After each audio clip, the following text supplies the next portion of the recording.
We've got spirit. Yes, we do. We've got spirit. How about you? It's Spirit Week here at DLLS. We're trying to fire you up, and we're feeling it. Hope you are too. It's the DLLS Rangers podcast starting now.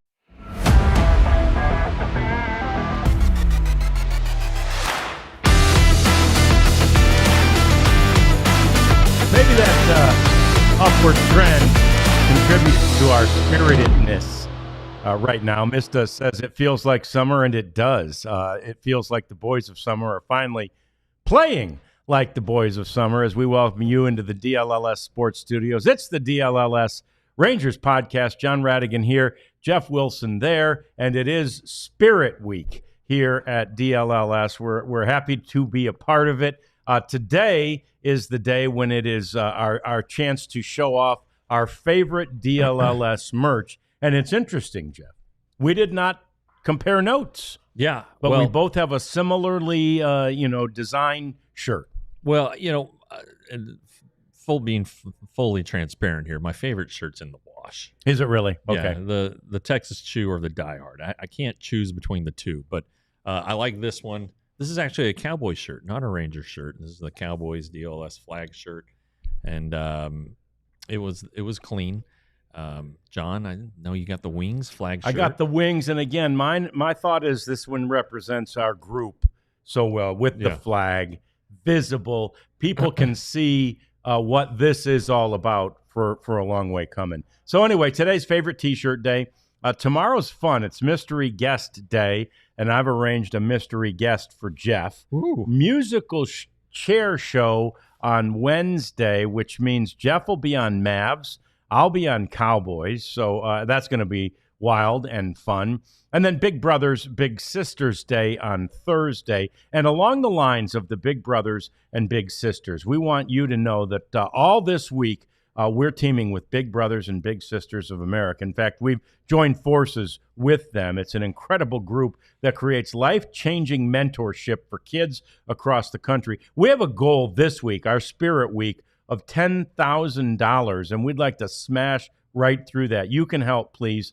Donate, if you would, using the link on the video description. And if you want to make an even bigger impact, you could also become a big brother or a big sister, and that link would be something we'd appreciate you utilizing on this day and all week, because I think that goal is actually modest. I agree with the writer of that little promo I read. I think we can do better than 10 grand, sure, and help a wonderful, wonderful cause.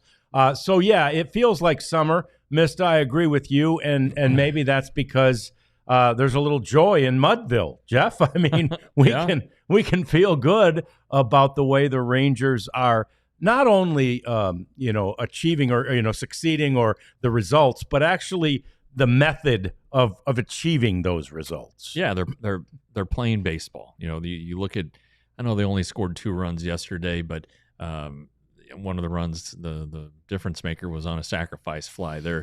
They are hitting the long ball, which is always fun to see, but three hits in an inning, that's what a novel concept, right? And or 2 in a sacrifice fly, or a single, a walk, and an aggressive read on a ball in the dirt, and a ground out. Hey, there are a lot of ways to score runs, and the Rangers seem to have figured out, or have been reminded of that.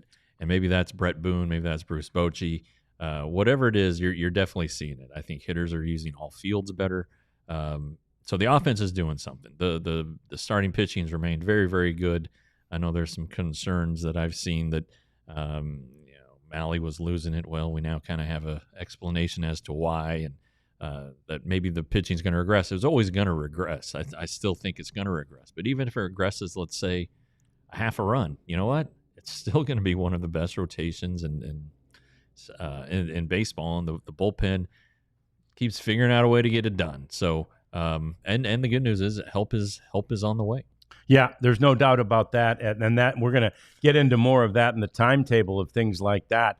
But this streak, we talked about it multiple different times over the course of the last week or so. The streak really started on the last homestand when the Rangers played St. Louis, right? And they had lost a game where Josh Smith led off the game against Toronto with a single, and then they got no hit. I mean, It wasn't officially a no-hitter, but it might as well have been. 27 up and 27 down after that Josh Smith single. It was abysmal, man. It was such a depressing game. It was a game for which we did a post-game show, and we were just beside ourselves. It was awful. And Jeff was in the clubhouse that night because it was a home game, and everybody showed up. And he felt like the mood was such that we got to turn this around. Yeah. And lo and behold, really for that St. Louis series, they win the first game, lose the middle game, but then win. And both of the wins, there was an offensive difference, right? There was production like we hadn't seen. Yeah, and it kind of, it was kind of when Semien started to get hot. Was that series, and you saw Kumar kind of getting a mental break. It's kind of like even the Rangers were like, all right, we gotta fix this, and so he's been really, really good since he's come back. He has been, and Semien has remained productive, and then you started to see Josh Smith get hot after a mini slump. Evan Carter's contributed after returning to the majors and finding his footing. Jake Berger has done some stuff. There are a lot of guys that have done stuff. And again, it hasn't just been the long ball. They had that one game where they hit 6. Okay, great. Sure. But they also did a lot of other stuff in that game to get to the 16-run mark.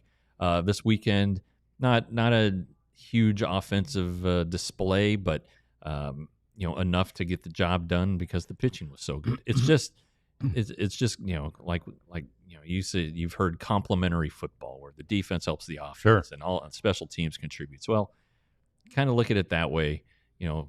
Everybody is doing their job and doing it, especially the offense, doing it better than they have all season. So I would agree. It's been 2 weeks running here. Yeah. And now the Royals are coming to town, losers of 6 in a row. They are bringing some pretty good starting pitching, so might be some more low-scoring games, but I think the Rangers feel really good about themselves. I think this is probably the best that they've played, and they're back to 500, half game out in the wild card race. I just think there's a lot of reasons to feel good and to feel like things are heating up, to go with Mista's summer sensation there. Yeah, no doubt about it. And the reality is, so that's sort of how the streak got going. And other than the brain farts in Tampa, they've been winning series. They won the St. Louis series, got swept in Tampa. Again, easily could have won that series, but didn't. They got swept. But then they won. Now they've won 3 series in a row since that series. 1 on the road, Washington. No, 2 on the road. Yeah. Washington and Minnesota. And then 1 at home. When they swept the Chicago White Sox. But then you look ahead, right? And you think, well, okay, so they've won, 4 out of 5 series. How many can they win? Well, they play after this Kansas City series, which the way they've been playing is very winnable. They go to Baltimore, they go to Pittsburgh and then Baltimore. Jeff, so now you're looking at 3 more, right? So now you're saying, if they've won 3 out of 4 now, that's 6 out of 7, right? Then they come home after Baltimore for Seattle, but then Baltimore comes right back, right? And Seattle ain't playing great right now. And Seattle's fading. So now you're looking at the possibility of, 5, 6, 7 series in a row that are so winnable. And again, you still got to get out there on the field and you still got to do it. And now the Rangers are starting to run into some of the difficulties, the troubles that we knew were going to happen, mostly injury, right? Nathan Eovaldi coming back from injury. We'll update that a little later. Tyler Mahle, how long will he be down? We'll update that a little bit later. But the reality is, even without those 2 guys, because again, Eovaldi will be back soon, I think there's enough here as long as they keep doing those things offensively. And to your point, it's not just, I mean, I think that the mindset becomes for a lot of these teams, again, one of the true outcome things, right? Yeah. Hit a home run or strike out. Well, Right. that's not the mindset right now with this team. That's not the mindset that Brett Boone preaches. That's not the mindset that Bruce Bochy preaches. And so what we're seeing is a team that is playing baseball, and I think that's why we're seeing this streak. Yeah, and again, winning cures a lot. It really does. Makes everybody feel better, and it just makes the crowds feel better. I mean, they had some good attendance this weekend. Yeah, A couple sellouts in there. They stayed to the whole game. They were in it, and it's just kind of a good vibe right now. And again, winning cures everything. And remember, the Rangers were 8-2 at one point this season. that's right. Yeah, And nobody was complaining. At the time, it was like, oh, they need to score more runs. When we were like, oh, of course they're gonna. What are you talking about? Well, 2 months later, it looks like they're scoring some runs. But Chris Young, I think, kind of sets the theme with what he says publicly. I believe in this team. We're in it. The best way we can get better isn't necessarily a trade, but continuing to make our own internal improvements. And there are internal improvements. I wouldn't say that Garcia is about on his way to 300. Josh Young is struggling and got a day off yesterday. I thought Jake Berger getting a hit last night or yesterday afternoon in the 8th was a big deal because he'd had a stretch of pretty lousy at bats there. So it's not perfect, and no team has all 9 hitters going at the same time for an extended stretch. There's always going to be a guy or two in there who aren't getting the job done, at least as far as getting hits. But again, you can hit a sacrifice fly. You can move a runner over with a ground ball to the second baseman. Just, productive outs, be a baseball player. If you get on the bases, be aggressive, try to steal a bag or go first to third, get a good read if there's a ball in the dirt like Seager did the other day. So there are ways for the even struggling players to contribute, and they are doing that. I mean, Josh Young's defense has been good. yeah. Jake Berger's been good defensively too. So One problem yesterday that was actually called a hit. Yeah, I thought that it was a tricky ball. Yeah, it was. But anyway, you don't have to go 4 for 4 every night to help your team win. Nope. And let's get to the one topic that's popular in the chat right now. We've got it scheduled for later in the show. We'll get to it now, and that's Craig Kimbrell. And, people are calling for him to be brought up immediately, and let's get rid of Webb and bring Kimbrell. Look, he had a good game, Jeff, and he's been good since he's been at AAA with the Rangers. Yeah. But he's not major league good. Not yet. Yeah, he's had 2 scoreless innings, which is great. Hey, woohoo! He struck out the side last night in their game. He sat 92 and topped out at 93. I don't know if that's much better than Jacob Webb right now, right, to be honest. And I would assume that Kimbrell is relying more on breaking stuff anyway. And maybe the slider is better than Webb's changeup. But when we asked Bruce Bochy about it to start the weekend, he's like, we're going to let him go down there and pitch. So it didn't sound like there's an urgency there. The one thing I would bring up, and I guess there was some conversation, John, you were telling me about it during the 9th inning on the telecast, is that Chris Martin, he didn't pitch yesterday. Luke Jackson was the choice for the 9th. And I think we all thought, oh, Chris Martin, it's going to be his day. He didn't pitch Saturday. And then I guess Bassick had talked about, a guy who'd pitch, 3 out of 4 would have been a lot to ask of him, of Martin. So the day off, that's possible too. But it just kind of struck me as odd that he didn't pitch. So anyway, let's say Chris Martin is back on the injured list. Well, then maybe you do Kimbrell at that point, although Luis Carvello has been pitching really nicely too, and he does not throw 93. He throws 95, 97. So we'll see. But the latest information I have is that Craig Kimbrell is not packing his bags for imminent. Arlington. Yeah. Not imminent. So we've got lots more topics like this to discuss, including I also saw the chat. People suggested. I forgot to ask Jeff yesterday about Gerson Garabito, but we know how he feels. We're going to talk about that next. We're going to talk about Kamar Rocker, who I thought was one of the heroes of the game yesterday, and so much more about what's happening with your team right now. It's Spirit Week on the DLLS Rangers podcast. You know, John, Spirit Week, we gotta show some spirit for our original OG sponsor, Empire Today. If you've seen our show or any of the DLS shows, you know that Empire Today is the number one source for flooring, and they want to give you the home field advantage, make your house look fantastic for when you have guests over, or maybe give it a refresh after your kids have destroyed the floors for a number of years. Whatever it is, they're there for you, and by they're at your house. You can do this all without leaving the house. Schedule an in-home estimate. They'll bring out one of their stud specialists to help you pick the colors and match your furniture and find out what flooring is best for you. And they can start as soon as the next day, which is pretty remarkable because it's a little bit of a project. So if you need new floors, go to empireday.com/DLLS and you get $350 off your new flooring. And if you need new employees, you know where to go. Go to LinkedIn Jobs. It's a fantastic site for you to post a job. LinkedIn's new feature can actually help you write the job description, which is so critical. It's so important. And then you quickly get your job right in front of the people who will be most apt to bite, right? And this is people with deep candidate insights, okay? You enter your job for free or you pay a little bit and then your job gets promoted. And promoted jobs get 3 times the number of qualified applicants. So that's worthwhile too.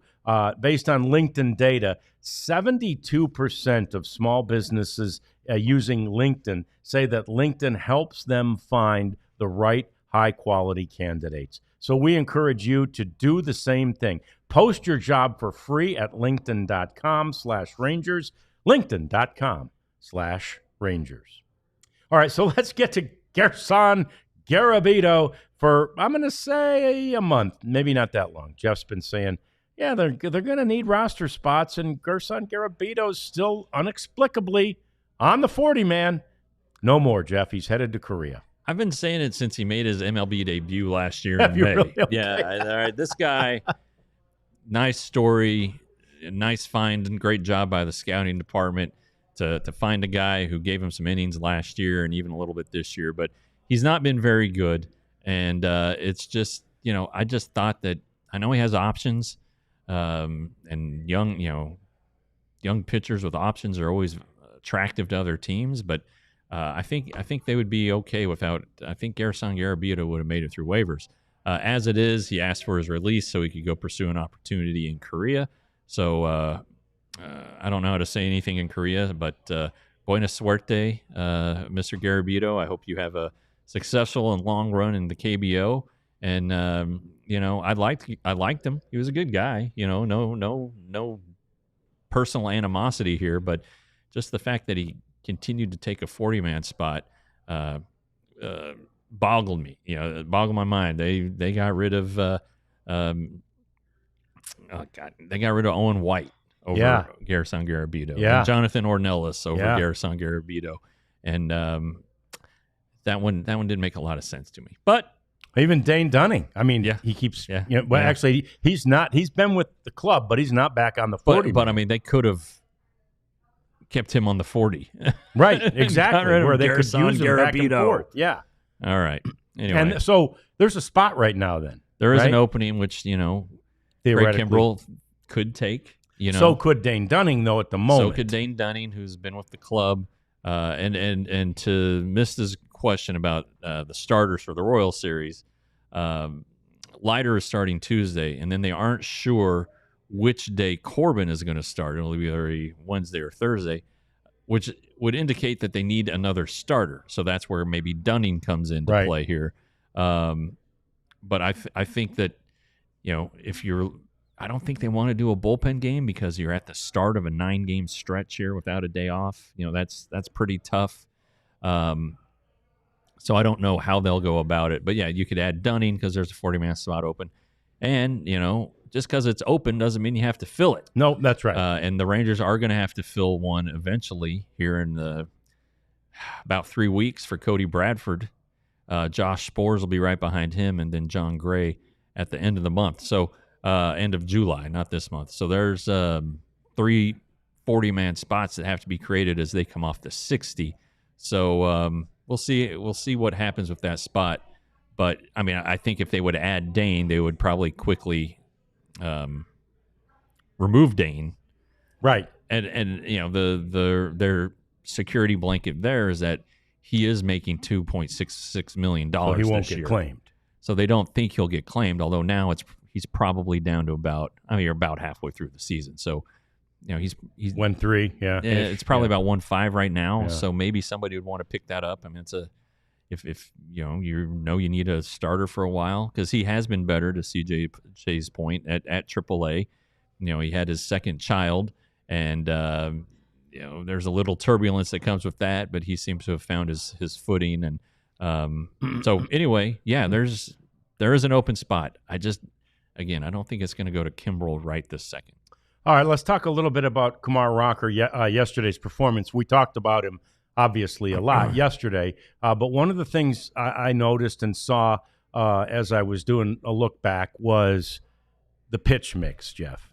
And, we have said it, and again, even Bassick said on the show yesterday, because everybody wonders, is it a splitter or a cutter, right? And and he calls it a curveball, right? So it's like, what is it? The reality is he needs to throw more pitches. He's only had one game, I think, now at the major league level where he had double digits in 4 separate pitches, at least pitches that StatCast recognizes as 4 separate pitches, and that was yesterday. Yeah, he had double digits in 4 separate pitch categories, and that, Jeff, is the key. And again, I know the White Sox aren't necessarily like the greatest MLB team. There's a you can definitely make a case they might be more of a 4A, even 3 AAA. But the reality is that's how you keep major league hitters off balance. They can't be sitting on a 2-pitch pitcher.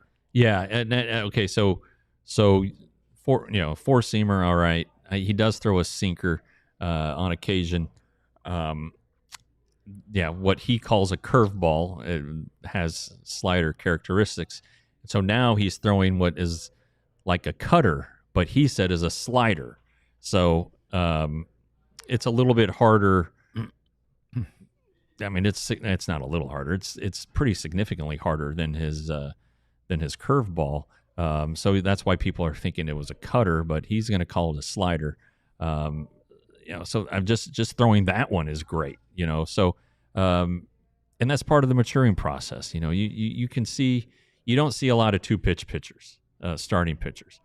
A lot of them have 3+ pitches, and then even more of them have 4. And DeGrom doesn't throw his curveball very often, but it's a plus curveball. Sure. Evaldi's pitches are all plus, and he throws like 5. So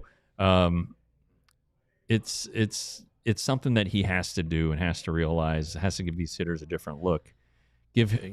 Put an extra thought in their head, like, oh, he might throw this here, or he's done this in the past, or this last start he did this. So it's good to see, and he was, we didn't say what the hell happened in the Tampa Bay game, but there were questions that suggested, what have you learned since Tampa Bay? And he said, I got to take care of those. Did some of that in AAA, and so.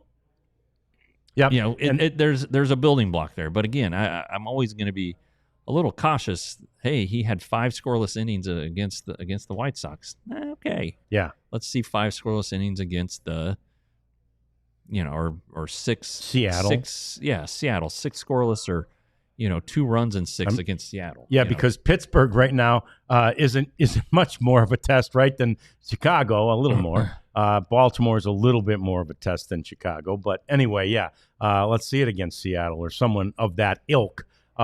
He did have low pitch totals, which is so good too. 14, 19, 15, 14, and 20 in his last inning. But again, in his last inning, what did you say? He had a couple of those pickle bottles even before he went out there, and then Right. 3 more out there. He's got Right. more pickle in him than blood at that point, Jeff. It was interesting because he talked about how even at the dinner the night before and all day Saturday, he was just chugging fluids. And you could tell how much he was sweating out there. But it's like, gosh, I kind of jokingly said, you might need to get an IV before your next start. And he's like, that might be the next step. Wow, okay. And, just get some fluids in you like a football player does. And, hey, if it works, it works. Keeping him on the mound if he is going to pitch like he did against the White Sox, the Rangers want to see that for more than 5 innings. So, but he had only gone 4 in that one AAA start. So, but Bochy suggested that he probably would have kept going considering the state of the bullpen. Yeah, which makes sense. And he absolutely felt like, other than the fact that he was, needing pickle juice and cramping up, he had enough, right? Other than that thing. So, but they couldn't risk it. Adolis Garcia came through. Jeff mentioned that he's not going to hit 300 for the season, and that's true. I mean, he started too slowly and played that way for too long. However, he is hitting over 300 since his 5 days sitting down, right? I think he might be at like 318 since those 5 days the Rangers gave him off to figure it out and to collect himself. So that certainly worked. That was a method that Bruce Bochy has employed very sparingly in his career, but it worked for Adolis Garcia, and it's been great to see. He's added, slug too, that wasn't there obviously prior to the sit down. But anyway, the point is Adolis came through with that clutch. I think it actually was a single. That was as a single. Yeah, it goes down as a single at the game winner in the 11-inning game on Saturday. But our buddy, the Prophet, was actually at that game. He works on the side for MLB, and I'm afraid either MLB or Adolis Garcia are gonna hire the Prophet away from us, Jeff, because it's been to Adolis had the walk-off. That's right. He had the walk-off homer. Yeah, he had the walk-off one. But I love these pictures at the Prophet. Look at Wyatt Langford, and then this is just the classic. I mean, there's no better feeling for any of these guys than to get spilled. And look at him. He can barely breathe, ran the bases, got doused. I love that. Great job by the Prophet on the still shot reminders of that night. And again, it wasn't a very great, memorable, wonderful game, but the outcome was just fine, Jim. It would have really been memorable if they'd lost it, but they ended up winning it despite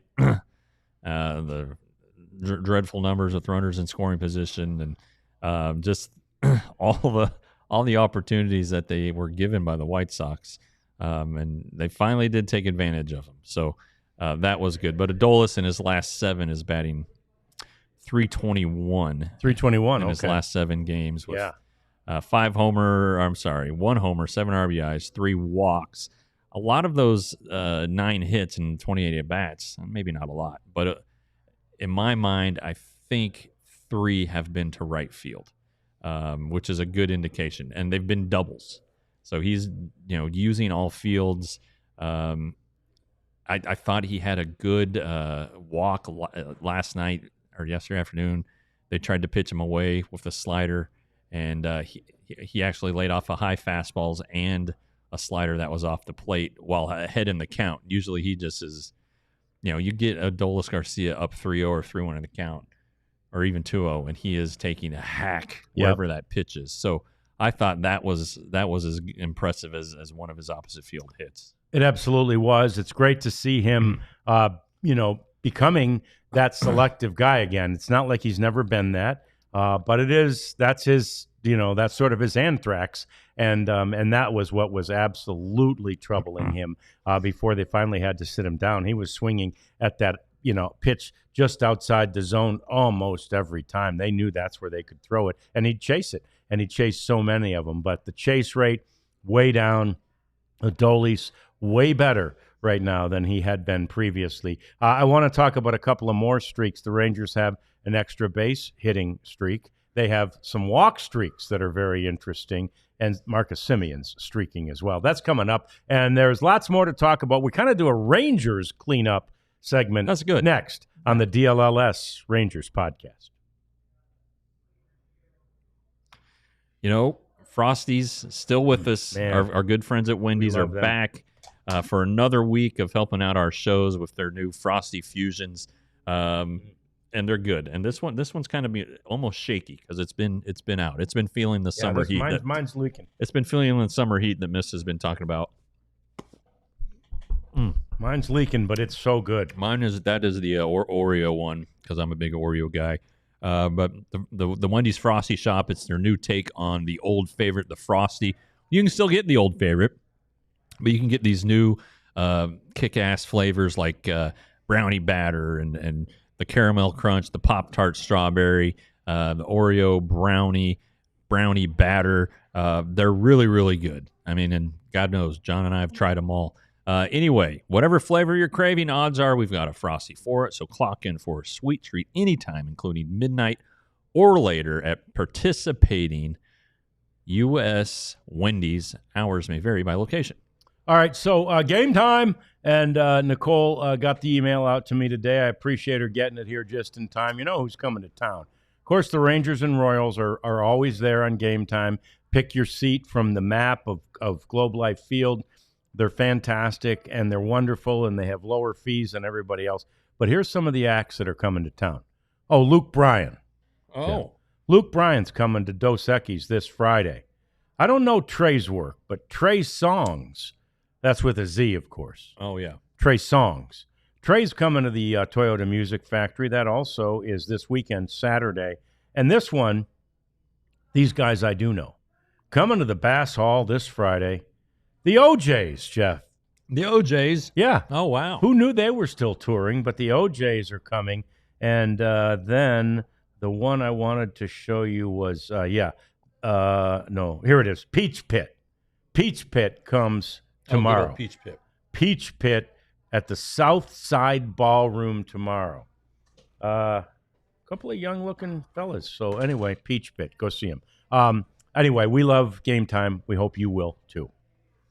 Now, let's go to a couple of these streaks that I was talking about. And the walk streak, there are two of them, Jeff.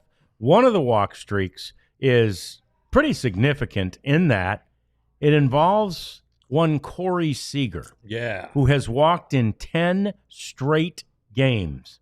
And it is the longest streak by a Ranger of walks in consecutive games since Rusty Greer did 10 in 1999. Wow. Can you imagine? And beyond that, Corey Seager doesn't walk. I mean, he is the epitome of that aggressive hitter at the plate. He swings at the first pitch, almost every time, and you can't quarrel with it because he does so well typically with that first pitch. But right now, his timing's off a little bit. He's still working on getting back. Just love that he's added this element to his game seemingly easily. Yeah, and I do have a few thoughts on that. It's good. I think overall it's good. I really think, and it's why it's important that these other guys have finally gotten going. I really think that teams think that the only guy that can beat him is Corey Seager. Right. The guy that if he comes up, with an open base, he's not going to get pitched to, or he's going to get pitched around. And good on Corey for taking those pitches. The Rangers do not have a lot of guys who walk. Mm-mm. And that's they're not going up there looking to walk. I don't think a lot of hitters do that. But, with Evan Carter and Corey Seager, just finding ways to get on base. Marcus Simeon was the team leader in walks. I don't know if he remains so, but get on base any way you can, especially when your team is struggling. And Corey's been scoring runs too. I don't think it's a coincidence that he's walking a lot and scoring a lot more runs. So this is a good thing, and he's going to get his. You saw some of the balls he hit in the series that turned into outs, but were just cannon shots.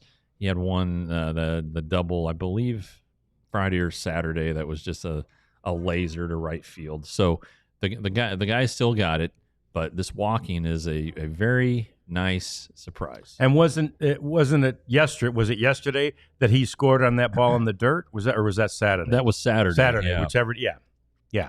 Fantastic. You got to get on base to get moved over to third base to be in position to do that. And the walk definitely helps. In the last 4 games, the Rangers have, as a team, have walked 26 times in 4 games. That, too, is a streak. Now, the streak doesn't go back nearly as long, but they never had 26 walks in 4 games all of last year or the first half of this year. And, in fact, you got to go back to September of 23 to find the last time the Rangers had this many. They had 27 during that stretch, so not significantly more. But at the end of 23, they had a similar trend where they were walking a lot. But again, it shows the chase is becoming a thing of the past, and the chase is the thing that was absolutely haunting and bedeviling this club offensively prior to this recent stretch, Jeff. Yeah, and we've talked about Dlls' struggles, but he wasn't the only one. And then furthermore, there was a stat out there where they're like one of the worst teams at chasing in a 3-2 count. Right. A weird thing, but something that they're trying to work on. And I think Josh Young is kind of the poster boy for that one. And talk about a guy who was struggling. So, there are just ways, and I've had a conversation with Brett Boone. You have too.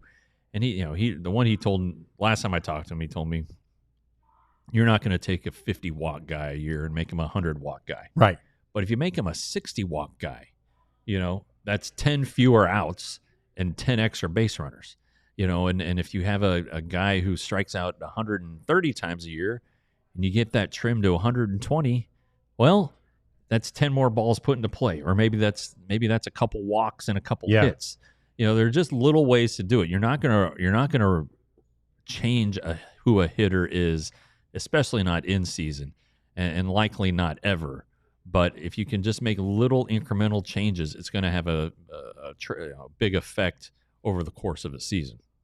Yeah, it definitely is. And the reality is it was Boch that was talking about that. I heard him on one of the pregame shows talking to Eric Nadel, that is, and he was saying, on 3-2, our chase rate, and this was, I think this was the last game of the road trip.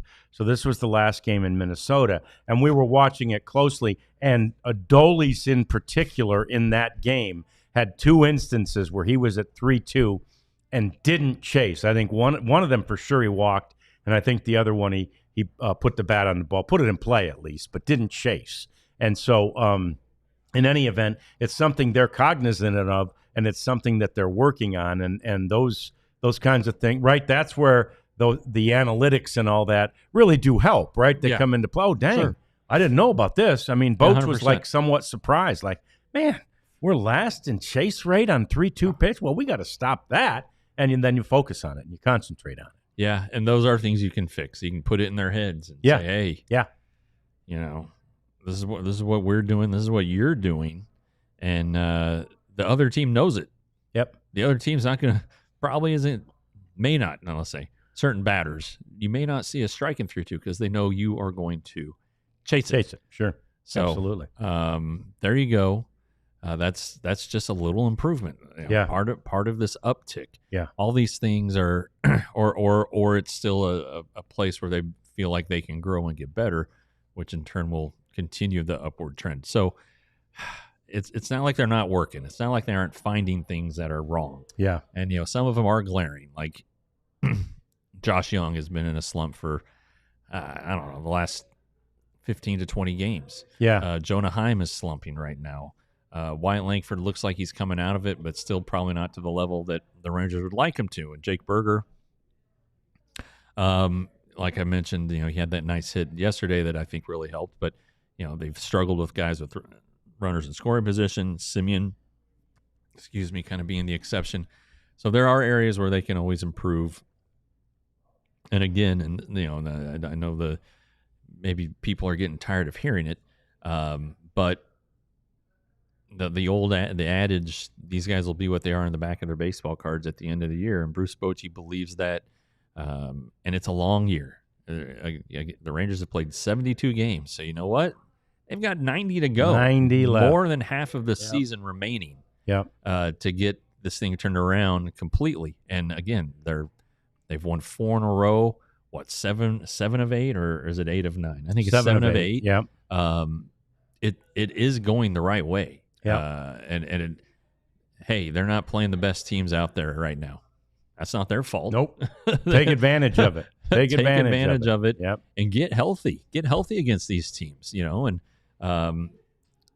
hey, that's what they're doing. And again, it's a long season. And that's why some people weren't panicking at all. There was some panic on the offense. But like Elvis Andrus, we'd see him off camera. And last time I talked to him, he's like, oh, man, we've been through this before. This is no big deal. Yeah. And these players get it. They don't like it. They don't like to be stinking. But they understand that, this is a long season. Things will get turned around. So I'm not saying that this is the turnaround, but, you remember the 23 season. They started out 40-20, finished below 500 the rest of the way. Yeah. Won the World Series. So that means they were under 500 for 102 games. Yeah. Yeah. Yeah.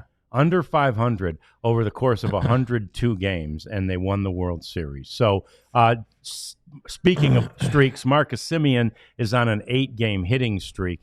And the reality is, Jeff, we've talked about this, the fact that he's playing, like the all-star player that he is and has been, and especially hitting that way because he pretty much always did it in the field. But when he's hitting like this, it seems like the old hitting is contagious. The other guys follow. And right now that's happening even despite the fact that Corey is not hitting like that yet. So I think that there's even more contagiousness, that can be bred here. We can, get that little beaker going, put all those infections in there, and call the people in Wuhan, see what they can come up with. Right, exactly. So anyway, Marcus Semien streaking, doing really well during that time as well. So lots of positive things on the Rangers offensive front. I like this one. We've talked before about the fact that the opening or the debut game for a player, they take they put a patch on his jersey, then they take that patch and they turn it into a baseball card. And of course, every player would love to just happen upon their baseball card with the patch on it. We heard about the offer to when they found Skeens, the kid in L.A. found Skeens, and the Pirates were offering season tickets for life and all that, but the kid's from L.A. and anyway, Wyatt Langford's patch was found, and whoever found it cashed in. Jeff, $183,000 was the winning bid for the Wyatt Langford rookie debut patch card. So I guess the only question is Wyatt $183,000 lighter in his wallet right now? Probably not. Probably not. Yeah, that doesn't seem like an expenditure Wyatt would No, make. It doesn't. Maybe if it came with some hunting gear or something, he might do it. But those cards are cool, and again, the Skeens chase was a big deal. And I mean, I don't remember what that kid sold for, like $3 million or something. I think he did. Yeah, I think he did. One of the auction houses or something to that effect. But it was through auction, so he probably had to pay a commission to the auction house. But whatever, that kid's going to go to college now, thanks to Paul Skeens and Topps. And along those lines, I actually thought $183 was a little low for a Wyatt Langford card. It's hard to say. I mean, I'm not a card collector at all, and wouldn't ever pay that kind of money for any sort of collectible. I feel like I have enough of those. But anyway, I don't know. Just in that world, that seems low to me. Well, it's the only one. Right. No one else is ever going to – there's not going to be another one. So that adds to its value. It was graded a Gem Mint 10, which means it's perfect. It's autographed by Wyatt. And, he is a potential budding superstar.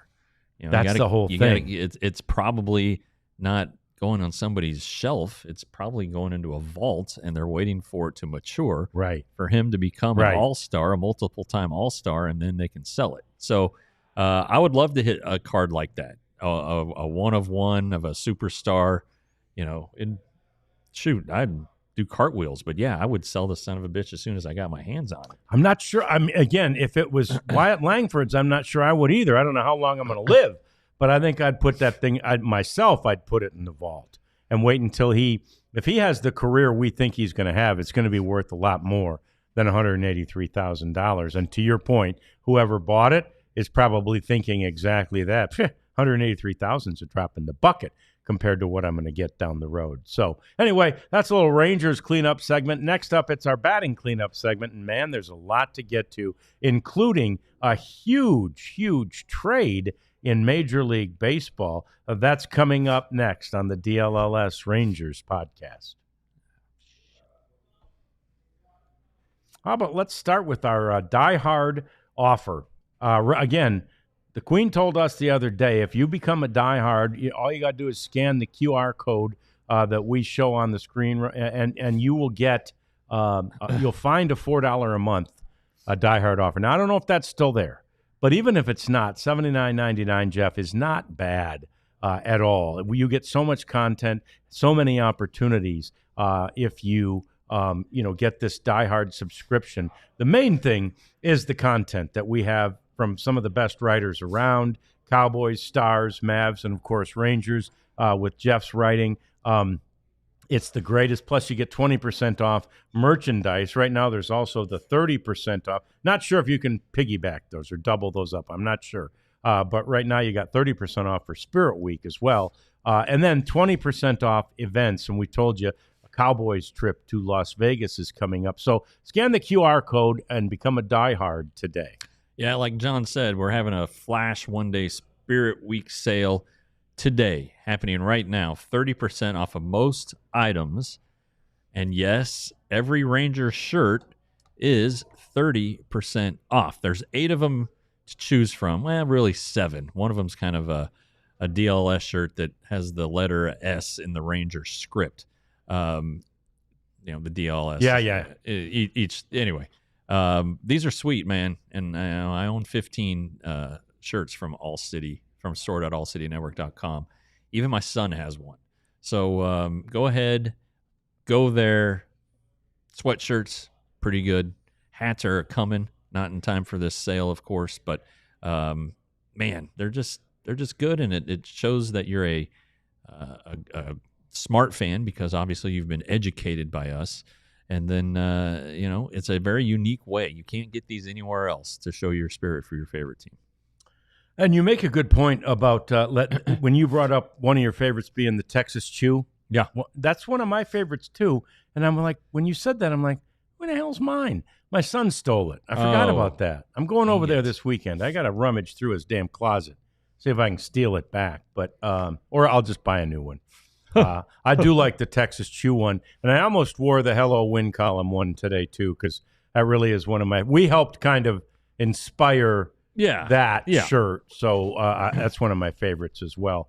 But let's get to this huge trade as we back clean up today. Rafael Devers, man, he just went scorched earth on the Red Sox, Jeff.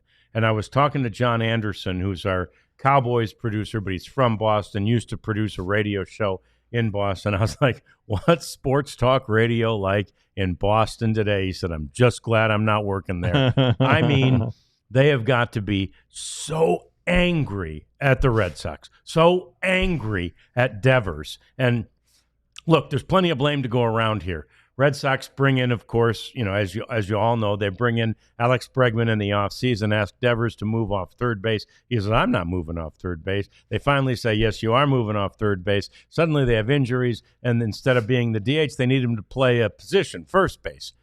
Yeah, I'm not going to do that for you. Yeah. Wow. It's a guy that's got a $310 million contract from them. Yeah, I don't know if you want that guy on your team. Obviously, the Red Sox didn't. Yeah. And everybody remembers the season opening series here. He was dreadful. He was so oh my gosh. awful. He couldn't Like as far as Chase goes, he made, and the worst day that Dlls has ever had look fantastic. Right. He really did. Yeah, and so the trade saves them a bunch of money because they're not sending any money to San Francisco, which is a little shocking. So they now have this surplus money, so they can go out and make some moves at the trade deadline. And they just swept the Yankees, so maybe they're feeling a little momentum. Yeah, they got back to over 500. You don't whip up a trade in the hours after you complete a sweep of the Yankees, but and the Giants are really bad on offense. Right, now, they have a very good third baseman in Matt Chapman. They could use some help at first base, but anyway, they could just drop this guy in a DH and be fine. But sure, I don't know. I haven't read a lot about what the Giants' plans are. Whether he's going to play first base for them. Chapman is hurt right now, though I don't know how bad of an injury it is. It's his hand. But Devers is terrible at third. I mean, that's part of the reason why they got Alex Bregman, because their defense at third base was so terrible, and it was Devers. So a lot of ways that the Red Sox are improving while taking out a guy who is a hell of a hitter. So yeah, I mean, he's a three-time All-Star, and he's young. He's 20. I think he's 28 years old, and he has said to the Giants, "I will play anywhere you ask me to play, DH or first base." Right, which is basically just F you once again to the Red Sox, who are asking him to do the same thing. And I mean, I guess it's like, you can act like that kind of a jerk if you can get away with it. Yeah, and he did. They probably gave him an inch and he took a foot. If they had said from the outset, because there was some talk about, well, Alex Bregman was like, hey, I'll play second. That's fine. He can keep playing third. They waited until spring training really to do it. He's not the first guy to get pissed off about a position change. Michael Young got pissed off twice. Yeah. So it's but they did it in the off season. They didn't just kind of show up to spring training and tell him what they were going to do. They gave him time to put his mind around it. Now, we don't know what happened behind the scenes, but I do think that it's a little bit of a surprise that Alex Cora, sorry, not Joey. Joey is Alex's brother. That Alex couldn't convince Devers to be a happy camper. Cora is regarded as a player's manager, speaks the language. They're not from the same locale, but that really seemed like maybe that was it. Maybe they're like, oh well, Cora will take care of this, and if he couldn't do it, then maybe they're like, all right, if he can't do it, then they got to get rid of him. And of course, it's easy to look at it and just sort of put the blame on Devers, who just decided, I'm not going to be a team player here, and then goes to San Francisco and says, I'll be a team player, right? Yeah. I mean, so it's easy to put the blame on him.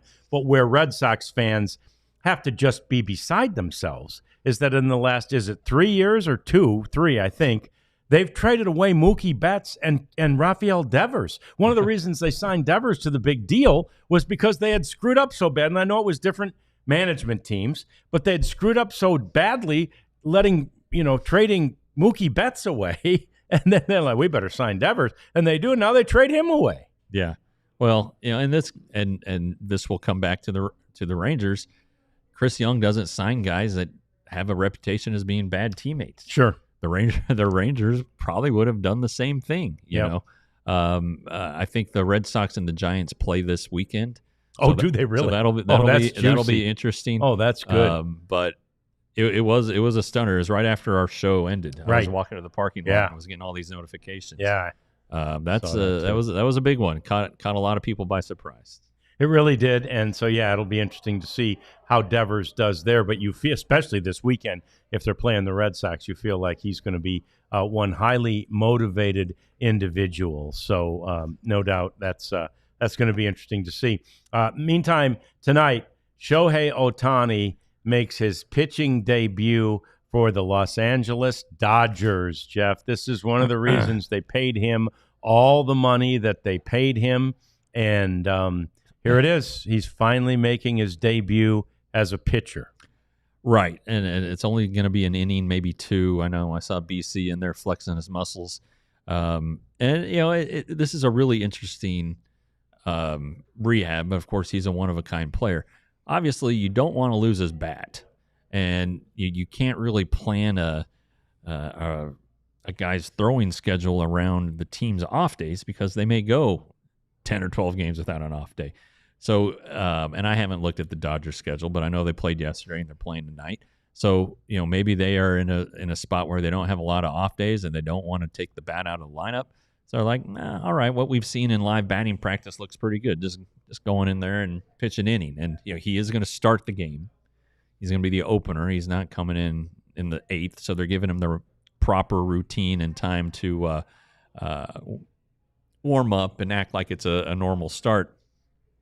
I do wonder though if they have rehab assignments planned for him or rehab starts on future off days because I don't know if you want to monkey around with this guy and this investment. It seems a little risky to just keep doing that every 5 days until he builds up to where he can start. But then again, if it's spectacular and I don't know, it's hard to think that Shohei Ohtani wouldn't be. Right. But you for instance, they could have sent him to Arizona, let's say, for kind of a simulated game type of thing where they can roll the inning. If he's at 25 pitches, just say, all right, that's it. Everybody off the field. Can't do that tonight. No. If he's at 25 pitches and has only 2 outs in the first, and you don't want to go any further with him, you got to go to the bullpen. So, you're using up a reliever here because you're not going to bring in your bolt guy just to get 1 out. Right. In the middle of a dirty inning. So, it's pretty interesting. But it's good to see this step and to see him back close to being a major league starting pitcher again. No doubt about it. And it's fun. It's great to see Abs in the show. And she's joined us multiple times lately, and we're glad to have Abs back as part of the team. But she tells us 663 days since his last major league, start. I mean, That's a long time. To your point, hard to get stretched out if you're only going an inning at a time. Where does the stretching out come in? But it is Shohei Ohtani. So quickly, we tell you that Giancarlo Stanton is also making a return to the Yankees tonight. He's been on the injured list, and he is not the only home run hitter who is making news on this Monday. There is a home run hitter. This is big. This is huge. There's Very a big. home run hitter that made noise this morning. Take a look and listen.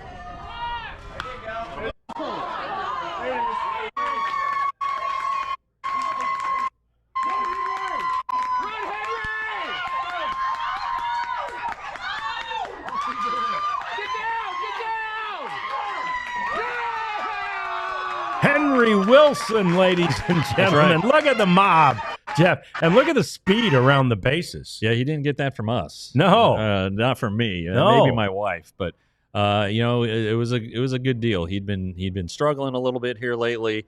Went down and hit a ball. The crowd gasped at how far it had gone, and this tournament had started on some shorter fenced fields, and this would have easily cleared those fences.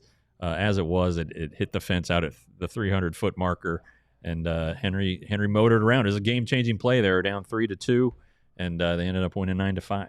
And was that a 3-run bomber? Or It was a three-run bomber? homer. Yeah. Okay, that's good. Yeah. And that's fantastic. And Henry was mad. He's like, man, if it had been on the other fields, Yep. I'd have hit it out. But it's still a home run, and good for Henry. So anyway, that's another home run hitter to make note of on this Monday. So Spirit Week continues all week long.